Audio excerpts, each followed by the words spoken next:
Welcome to Rob Nagy's Rock and Roll Legacy. For more than 4 decades as a freelance music journalist, I had the honor and the privilege of interviewing countless music icons in rock and roll, jazz, R&B, and blues. It was a priceless journey that began in my late teens. I never imagined I would cross paths with many of my music heroes. Digging deep into my archives, I selected a 1995 interview I conducted with blues legend Bobby Blue Bland, which I hope will be a memorable journey for you, the listener, and preserve his legacy for future generations. Merging elements of gospel, blues, and R&B, Bobby Blue Bland has often been described as one of the great storytellers of blues and soul music. Inspired by the sermons of Detroit preacher C.L. Franklin, he was also musically influenced by Nat King Cole. Bland spent the latter part of the 1940s singing with gospel groups in Memphis, Tennessee. A frequent visitor to the city's famous Beale Street, Bland met and befriended B.B. King, a lifelong friendship that would play an integral role in Bland's career. Bland had his first charting success in 1957 with the release of Farther Up the Road, reaching number 1 on the R&B chart. He followed with the R&B hits Little Boy Blue, I Pity the Fool, Turn on Your Love Light, and That's the Way Love Is. During his career, Bland had 23 top 10 hits on the R&B Billboard chart. Bland continued to record and perform throughout the 70s, 80s, and 90s, often touring with his old friend B.B. King. In 1985, he released his last charting single, Members Only, which became his signature song for the remainder of his career. Nominated for 7 Grammy Awards, Bland was inducted into the Blues Hall of Fame in 1981, the Rock and Roll Hall of Fame in 1992, the Memphis Music Hall of Fame in 2012, and the Rhythm and Blues Hall of Fame in 2021. He was the recipient of a Grammy Lifetime Achievement Award in 1997.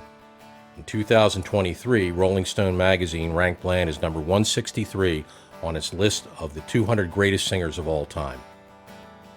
Bobby Blue Bland passed away in 2013 at his home in Germantown, Tennessee at the age of 83.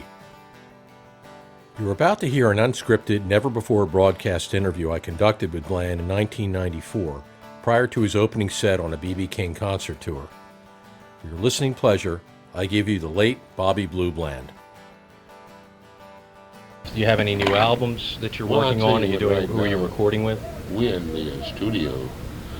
Then I have to finish up. We started in January on this new LP. So it's little things that I have to straighten up and get together, and it should be out, I guess, was this March, April? June. So we hope we got some good material and get something out there so people can like it, I hope. So that's what we've been up to now. And then recently we've just been playing on with BB for the last month, which is always a pleasure. Is the whole tour, are you doing the whole tour with BB at this point? Yeah, we started in Detroit, I think it was. And it's been beautiful throughout the travel, the concerts and whatever. I've enjoyed it. We had the Manhattan with us, and they're very good ones. Now the blues seems to be, and I think you mentioned this on stage, the blues seems to be coming, has a resurgence. It seems to be becoming much more popular these days, more so than ever. Well, actually, from my opinion, I think it should have been up there before. But it's just now getting the proper respect that they're playing more of the blues, and the younger people seem to understand it a little bit better, and that's a good point there, So we hope that it worked out, for us anyway. You still get as much pleasure playing on stage as you did when you started out? Well, I have to, because that's the one that keeps the meat on the table and what have you. It's been my life for the last 40-some years, so it's a little tiresome sometimes because after 65, you slow down a little bit, but I managed to get about 30 or 35 weeks out of a year. Do you really? Yeah. Yeah, that's a pretty strenuous schedule. Yeah, but as you go along, you learn how to do things a little bit different and keep yourself from being too strained. How would you define the blues? What's your definition for the blues, if you could do that? Blues, It's a thing that you feel, and it's a thing that everybody has. They might show it in a little different way, but I think that everybody has a bluesy day, a bluesy feeling, being in love, or lose a girlfriend, or boyfriend, what have you. And this blues is something that has a story that I think that even country and western has their own blues, you know. So it's a thing that I like doing.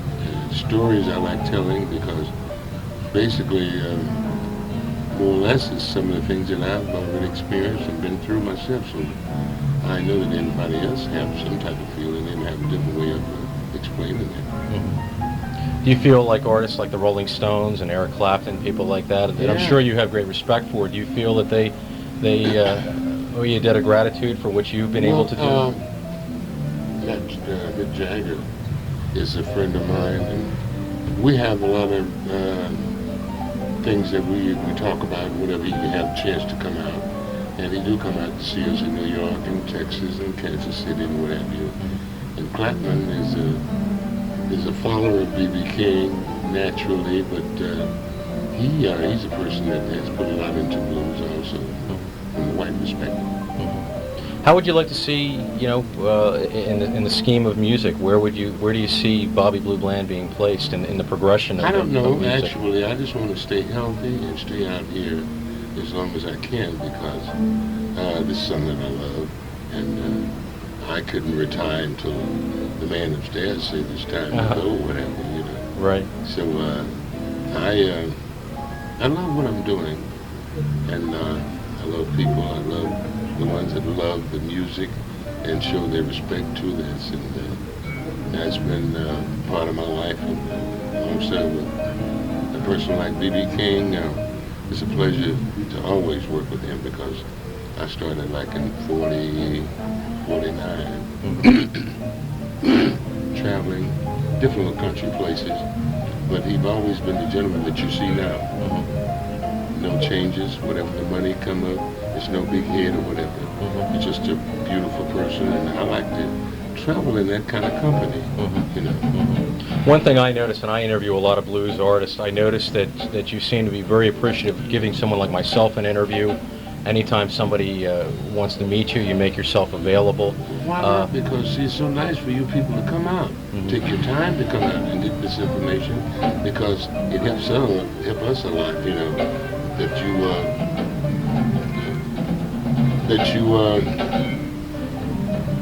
the little knob on the wall there. Turn it down or up? Turn it on. Turn it off? Yeah. I don't know if you can cut it off, but it's always a pleasure when you take out time to come out and interview, and because you could be doing something else, you know. That's right. But I really appreciate, you know, and any time that anybody wants to interview or want to talk to Bobby Bland, I appreciate it because you're the one that helps make these things happen, you know.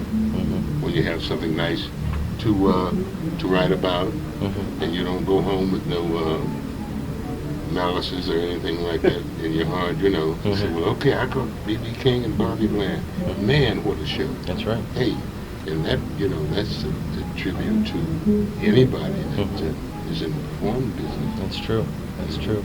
How would you define Bobby Blue Bland? Well, country boy.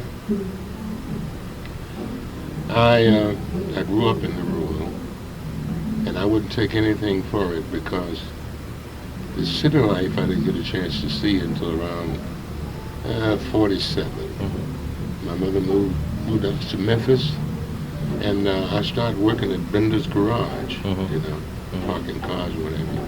And it learned you a little bit more, I think, how to appreciate from which you came or the things that you're doing, and up to the day, because I like the old-fashioned way. You know, I've never been so enthused over traveling fast or something that you're not prepared to do. You know, So I just like to kind of lay back and let the music explain the lyrics.